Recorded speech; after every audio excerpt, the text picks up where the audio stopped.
What's good, YouTube? Welcome back to the channel. It's your boy J Job back again with another yo back again with another reaction video. It feels so good saying that. I'm gonna be completely honest with you. I ain't even gonna lie. It feels so good saying that again. I'm so used to saying what's good, YouTube? Welcome back to another gaming channel. So it just flows right to say welcome back to another reaction video. Like it just flows so right. But what's good, y'all? You know what I'm saying? It's your boy, you know what I'm saying? We back at it again. This is another death battle, which is weird by the two characters we about to watch fight. We about to react to Willie E. the Coyote versus Tom the Cat. Looney Tunes versus Tom and Jerry. Who you got your money on? I got my money on Tom. Actually, hold on. Let me hold on. Because Looney Tune is known for their not making sense logic. They're like law of physics to them is non-existent. I swear to God. But it's the same thing goes for Tom and Jerry though. I go Tom. Whoever y'all got, put it down in the comments down below. We about to get straight into this. Fight! Wile E. Coyote, the fastest and furriestest of the Looney Tunes. Tomcat, the powerhouse pussycat from Tom and Not Jerry. the powerhouse fans voted for pussycat. and we're here to deliver. He's Wiz and I'm Boomstick. And it's our job to analyze their weapons, armor, and skills to find out who would win a death battle. In tales told over shimmering campfire by the tribespeople of North America, there was no figure so cunning, so bold as Coyote. To the Miwok, he was a Prometheus who stole fire from the heavens to give to humanity. To the Sewetmuk, he was a foolish trickster who could die and return to life. And to the brothers Warner, he's just a poor dumb schmuck who can't catch a break. To this day, the great Coyote stalks the American Southwest, Baby. hunting his indefatigable prey, the Roadrunner. And this modern Wile E. Coyote is driven by a ruthless entrepreneurial spirit. Yeah, and it drove him straight off a cliff.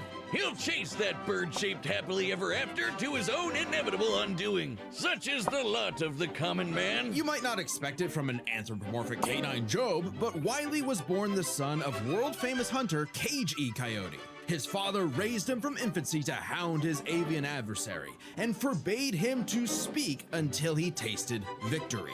On the face, an easy task. Coyotes are incredibly adaptable predators, capable of hunting in both rural and urban environments. They're also speedy little demons. They can sprint at up to 43 miles per hour. Though that's cold comfort when that blue meeping bastard can make beams of light look stone still or outrun a car that was moving fast enough to travel through time. Frankly, it's incredible that Wile E. manages to consistently keep up with his prey at all, but he does. No, really, it's actually stated that only a, quote, tiny little extra burst of speed separates the Coyote and the Roadrunner. Heck, Bugs Bunny himself needed to take super speed supplements in order to move fast enough to outrun Wile E. But almost as fast isn't fast enough. Fortunately, Wile E.'s got an endless assortment of gadgets, gizmos, and reams of blueprints to make up the difference. Oh yeah, he He's must got your definitely classic- do. Oh, he must definitely.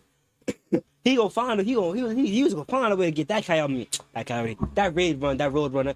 He was gonna find a way. I ain't gonna lie, he was gonna find a way. He remind me of Spy versus Spy. Not in the sense of you get when I give you eye for eye, as in you're gonna keep doing this, you're gonna try and you're gonna fail miserably, but you're gonna keep trying. I'm gonna laugh at you. That's all it gives. Swear to God. It's like dynamite, anvils, and spring-loaded boxing gloves, along with heavier artillery like heat-seeking missiles, a 10 billion volt electromagnet, and a friggin' trebuchet, a Reddit favorite. Many of which he invented himself and uses in excruciatingly detailed schemes that inevitably go awry. Despite being a self-described super genius, Wile E. has an officially measured IQ of 3. That's the same IQ as a cactus. Okay, the test results were fake, but he's still an idiot. So why not let a soulless corporation do the hard work for him? Acme sells any product that you can imagine, and Wile E. is their most devoted customer, contributing up to 99% of its multi-billion-dollar revenue. Thanks for the inherited wealth, Pops. Oh, don't worry, I'm spending it all in one place. He's got an Acme Book of Magic, Acme Clone-O-Matic, Acme Death Ray, Acme City in a Box, Acme Universal Remote, which can pause, fast forward, and rewind a person through time. Too bad half the stuff Wile uses is intentionally sabotaged because Acme's board of directors is exclusively Roadrunners. My man cannot catch a break, but he sure can take some punishment. No matter the severity of his failures, Wile is still a toon and can bounce back from just about anything. He's been sliced, stabbed, squashed, exploded, melted, blasted into a constellation, and overall verbed for the last 87 years straight without ever actually dying. He once got fully disintegrated into ash and popped back up like it was nothing. Similar to the immortal Coyote of Sewetmuk legend. He's also shattered the fourth wall tons of times and even left the comic page entirely to catch the Roadrunner. Ah, so close. Believe it or not, there is actually a biological reason for these abilities. Loony DNA. Every toon's got it, not just the loony ones. And it's what lets them survive fatal damage up to being fully erased off the page, essentially dictating their personal slice of reality to whatever is funny. Like how gravity only affects the Coyote when he looks down. Toons are immune to the laws of physics as we know them. What I said. They with Looney Tunes laws of physics just don't make sense.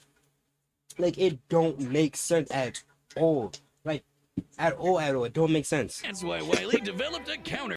I mean, got people like Luffy on some Looney Tunes, like bouncing like he's a springboard or something. Like, come on now. To this immortality, Come on now. the Loony DNA Dissolver, which leaves Toons vulnerable to fatal wounds the same way we are. Yet again, so close. You can't say he hasn't tried everything. It was Wile's experience as a veteran toon that landed him a job at Acme University as department chair of the School of Hard Knocks, teaching up-and-coming tiny toons how to use their abilities. Okay, so Naruto. And just like Naruto's jutsus, Toon Force works like an actual power system, with more experienced toons like Wile who are more powerful than their younger counterparts. And that means Wile should be capable of replicating feats and abilities performed by any other Looney Tune, like traveling between different mediums or altering the plot of the cartoon he's in. And my favorite was the time Plucky Duck used Marvin the Martian's matter transmogrifier to suck up the entire universe. And then suck up the animator animating his universe. And then suck up the animator's universe for good measure. Wile's got a cushy 10-year job teaching that stuff. Impressive for an abject failure at his life mission. He's helped stop a meteor from destroying Earth, beat the Monstars in basketball, and even, whoa, snap!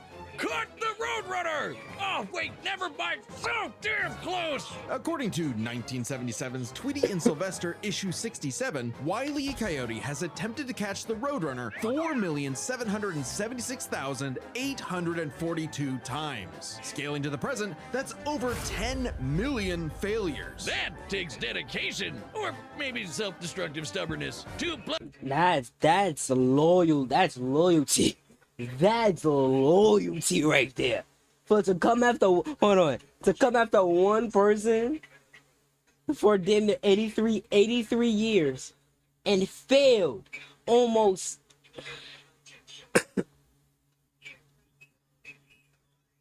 This nigga failed 10 million times. I'm feeling the first 10. Sorry. Nah, actually, no, I'm stubborn. I'm gonna be honest. If I'm stubborn like him, it would take me a cool maybe 3 months, 4 months. If I can't do it, I give up. I'm not about to keep doing it.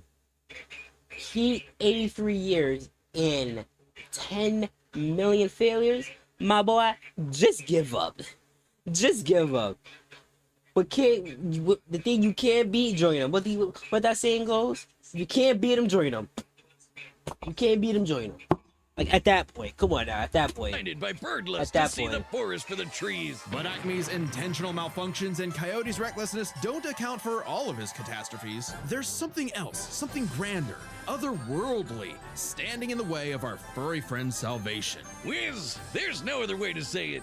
God is just plain out to get this guy. And by God, we mean the closest thing that exists for Coyote and Roadrunner. Chuck Jones. The guy that created him and helped forge the Looney Tunes into how we know him today. Originally meant to be a parody of earlier chase cartoons like, well, Tom and Jerry, Jones established several rules for their animated shorts that superseded Coyote's reality warping toon abilities. Rules that cover his obsession, faulty products, and the fact that no outside force, not even the Roadrunner, is to blame for his defeat. Just him. While other creatives have altered this formula in the decades since Jones's departure, these rules have effectively made the Coyote's defeats cosmically ordained. God nerfed Wile E. Coyote. In all our years making Death Battle, we have never seen a handicap like that. But what else can you expect from our fanatical furry fail son? He's the Sultan of Slapstick, the CEO of Second Place, the swing and a miss superstar. As long as he picks himself back up and dusts off the ashes, that'll never be all, folks, for Wile E. Coyote. Alright, now let's see my son Tom. The year was 1939. War raged in Europe between the British Tommies and the German Jerrys. As the beleaguered English made their miraculous escape from the German encirclement off the coast of Dunkirk, one might have called the battle a game of cat and mouse? Oh wow, is that actually where their names come from? I'm looking this up. Regardless of their names' origin, William Hanna and Joseph Barbera's infamous cat and mouse duo became the undisputed kings of slapstick comedy. The formula is simple, and we all know it. Tom Cat chases Jerry Mouse around the house. Brutal, bone-shaking, I felt that in my balls. Violence ensues, and Tom is reprimanded by Mammy Two Shoes. Who is, let's say, very much from the 1940s. And if you're like me, all you wanted to see was Tom wipe that smug smirk off that little rat's face. Despite my well-documented hatred of cats, even I've got to cringe at years of propaganda to convince us to side with the filthy, flea-ridden rodent over man's second best friend. Oh, big yawn. House cats like Tom are actually some of Earth's most successful predators. They can run up to 30 miles per hour. I like how they showed that that one cat, let me zoom in a little bit. That one cat that they showed that was running, that cat be on other cats. What? That cat be terrorizing other cat on some like bully. Like you trying to be a bully or something. I ain't gonna lie, that cat be like, hey, don't come to my hood, you gonna get dealt with, respectfully. 6 feet high, and despite being commonly perceived as nocturnal, they're actually crepuscular and hunt in the dawn and evening. Tom specifically is a British shorthair. They're strong, stocky Roman cats bred to withstand harsh conditions. And for Tom, harsh conditions is an understatement. Tom has collected a crazy assortment of weapons in his war against mouse kind. Sure, most of it is the stuff you can find around the average American household, like baseball bats, lead pipes, And guns! Lots and lots of guns. But he's got wackier things like a magic wand, a robo-cat, vanishing cream, and a smart cap that gives him all the knowledge in the world. I'm partial to the Sword of Light and Dark, which severs you from your own shadow, or the Rewind Remote, which can move your victim backwards through time. And you can't forget the cat car and cat jet, spelled with K's of course, but just the cat part. Tom's arsenal is heavily improvisational, which fits his quick thinking in fights over Thanksgiving turkey. Though he often loses his bouts with Jerry, it's not usually because he's dumb or incompetent. Rather, he's just genuinely outplayed. And even in defeat, he's one tough son of a gun. He's been crushed, blown up, had every bone in his body broken, shattered, melted, and vaporized to dust,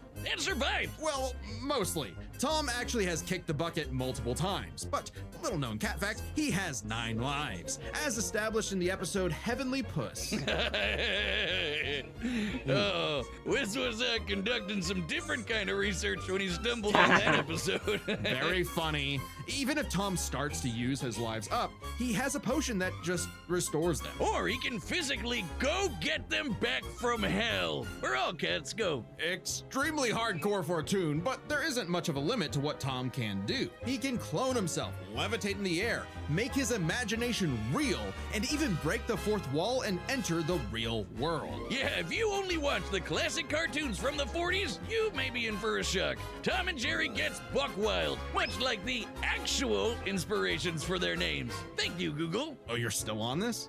Toy Whiz. They were actually named after the two characters in Pierce Egan's delightful life in London, Jerry Hawthorne and Corinthian Tom. It was adapted to the stage with the title Tom and Jerry, which later became a catch-all term in 1800s England for young, drunken rabble-rousers. One could, in fact, say that many rabbles were roused the times Tom destroyed a planet-busting asteroid, lifted up the sun, and was blown up into a constellation. And he was just fine. Just a bunch of stars now, but he's okay. He takes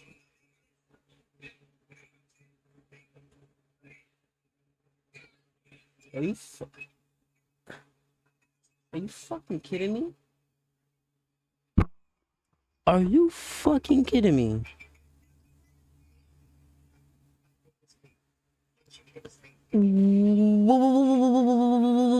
What was this? When did he pick up the sun? Okay. an explosion that launched him through time to the Stone Age and has run through space at massively faster than light speeds. That shouldn't be a surprise when he and Jerry have been at each other's throats for over 80 years now. But what may surprise you is the fact that at the end of the day, they're actually friends. And they've worked together tons of times to save the day, like when they helped a little orphan girl, Robin Starling, find her way home. Oh, that's a nice end to their story. Don't you believe it? Now is when we have to talk about Tom and Jerry Chase. Long ago, the warrior god, Lord of Sichuan, Erlong Shen, battled Wait. Nah. We're not about to do that. We're not about to do that. We're not about to do that. No. We're not about to do that. long ago, the warrior god, Lord of Sichuan, Erlong.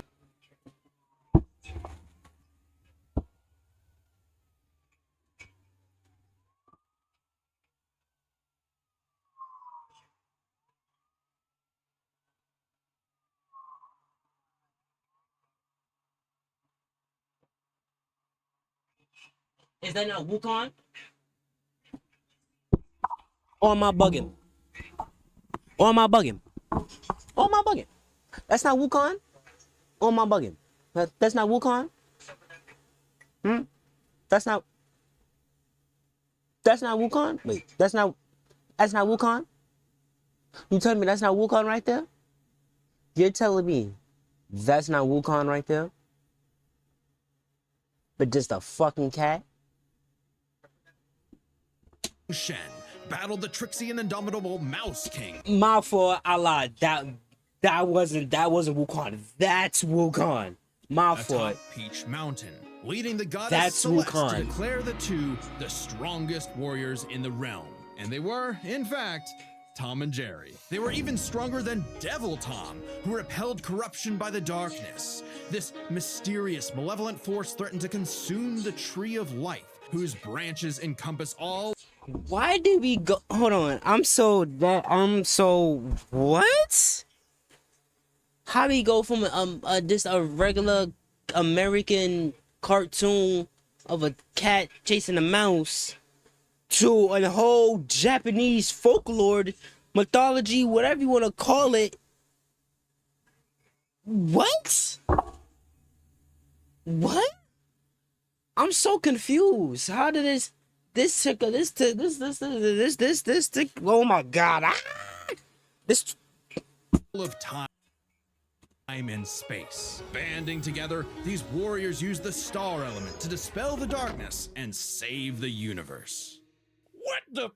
While it may sound completely insane, it is. Chase is a Chinese mobile gacha game whose lore is not entirely in keeping with the spirit of the source material. However, it is officially licensed by Warner Brothers Interactive Entertainment, which means we have to include it in our research. So that the gods may grant us mere mortals some heavenly. GG's then. GG's. GG. Bro. Tom can basically do anything that the Coyote can do. On top of that, he got Wukong powers. No. GG's. It's GG's. We already know why. We should come as a collective whole, as a community, as a group, and just say, yeah, Tom got it. Tom got it. I want everybody in the comment to say, yeah, Tom got it. Cause what? But No! friendly rivalry aside, though, Tom has actually managed to catch the little rat fair and square a few times. By my count of the original shorts, 19 times. I could watch him on repeat forever. Too bad he's still a filthy feline. The only kitty I truly respect is named after booze. Well then, you're in luck, because the Tom and Jerry of English literature later became the namesake for a famous Christmas cocktail. Because there's no better way to get absolutely trashed than with good old Tom and Jerry. Alright, y'all ready? Guess what? Alright, y'all ready? Y'all ready? Y'all ready? Let's get in tune. Let's get ready. Wile the Coyote versus Tom the Cat. Let's go. Y'all ready?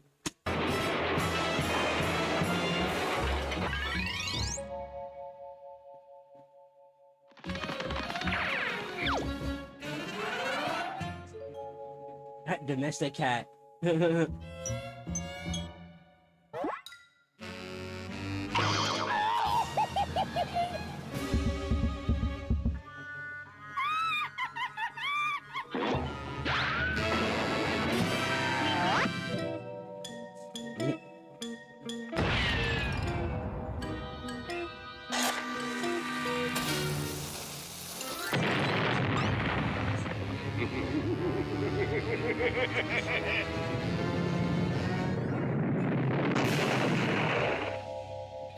Fight.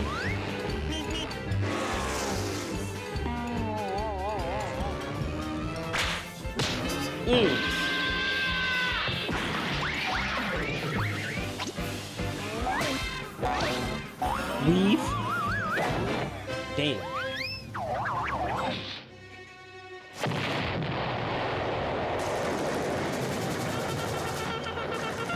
Come on, you apes! You wanna live forever! Okay.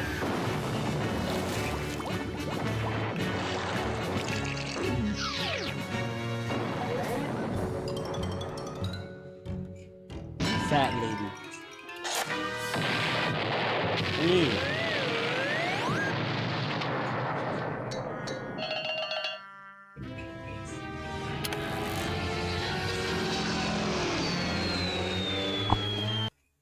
Why? I don't know why. For some reason, I thought you was about to drop the most biggest nuke. Yo, I don't know why I thought you was about to drop it. Yo, I don't know why I thought you was about to drop a nuke. Damn. Damn, not all. Damn, not all nine.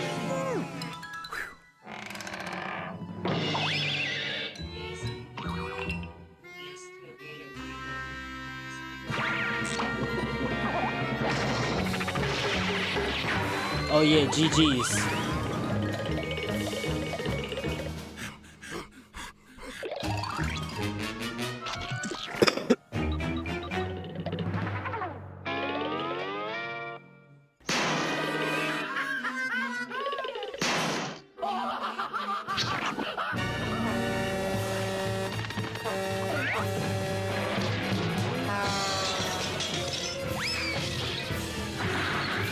Kill. Yep. Damn.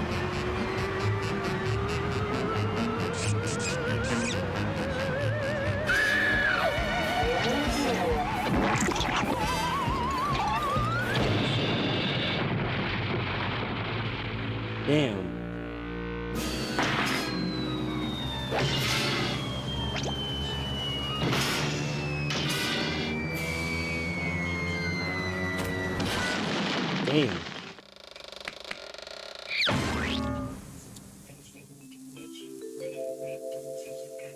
Now that's not fair. Now that's not fair. Wile E. Coyote, super genius.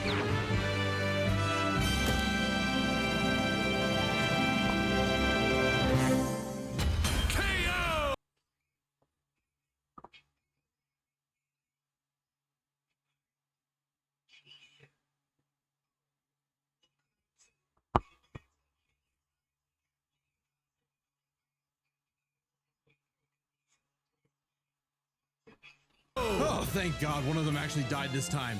I mean, no! Animal cruelty, no! Considering coyotes eat cats, I'm not surprised. While both Cat and Coyote Well, I didn't know that. I didn't know that. were incredibly powerful, they weren't literal gods who could snap their problems away. They had limitations and weaknesses that could be exploited, especially by each other. Let's first talk their stats. Both were strong enough to contend with universe-threatening phenomena, but comparing Wile to Plucky Duck, Looney Tunes can not only destroy their own universe, but their animators as well. And while Tom could move faster than light, Wile could keep up with the Roadrunner, who could outspeed a car fast enough to travel through time. That's immeasurably fast, and much faster than Tom. Wile gets the edge in stats. Wile's arsenal was a bit better too, believe it or not. Even eliminating the devices that have been shown to malfunction, he still countered everything Tom had. The biggest being the Looney DNA Dissolver, which could render Tom's cartoony healing factor moot and end the fight. While Tom has never been shown to have Looney DNA specifically, the concept clearly has nothing to do with actual DNA molecules. Looney Tunes have been erased completely and still returned, so it's clearly something more fundamental to their essence. And since the Dissolver works on any tunes, not just the Looney ones, it should apply to Tom. But considering how much of a screw-up Wile is, it wasn't a sure bet. Hell, it could have backfired, especially considering how much more competent Tom is. When it came to intelligence, Wile's engineering and scheming genius were often defeated by his own ego and stubbornness. Tom, on the other hand, was consistently more flexible, pragmatic, and victorious in his fights. He definitely gets the edge there. Oh, and Tom has one other big advantage. He doesn't have God nerfing him. And that's the big question. Was Tom capable enough to benefit from Wile's narrative-enforced bad luck and see the DNA Dissolver backfire against him? That bad luck is a core part of Wile's character as a cartoon. So let's call it his, toonliness. To find the answer, we dug deep through the bowels of Looney Tunes lore and ended up in an unexpected place: Space Jam. Where Wile yet again fails against the Roadrunner, but against the villains of the movie, the Monstars, he actually scores. And scores again in the sequel, more than anyone else. But according to Chuck Jones's rules, that shouldn't happen, right? Throughout his entire history, Wile's cosmically ordained failures only occur when he's specifically chasing the Roadrunner, or other tunes the plot bends around like bugs, because that's what Chuck Jones's rules were written for: Coyote and Roadrunner cartoons. And even then, looking closely, they've been broken a few times throughout the decades, even during Chuck Jones's tenure. Without the universe nerfing him, there's no reason to think Wile couldn't eventually land a hit with the Looney DNA Dissolver. Especially when the only reason it failed was because of the Roadrunner's intervention, a direct violation of Chuck Jones's limitations on the Coyote. And especially when it's the only thing that either one had that could kill the other. Despite lacking Wile's narrative impediments, and despite having a better track record overall, Tom ultimately had no surefire way to kill Wile, whereas Wile's superior strength, speed, and looting arsenal ensured his victory. Wile gave one hell of a... Man, that was some bullshit. That was crazy, but I genuinely thought Tom was gonna win. Like, I ain't gonna hold you, I genuinely thought Tom was gonna win, because, like, but it makes sense, especially after you said coyotes normally kill cats. That makes sense. It's like, it's only right. But that's the end of the video, guys. Hope y'all guys like, comment, subscribe, do all that good stuff for you, boy. Do that good stuff for you, boy. And we out here. Holla at y'all, and make sure y'all also subscribe to the gaming channel, J Gaming. I can't stress that enough. Make sure y'all, yeah.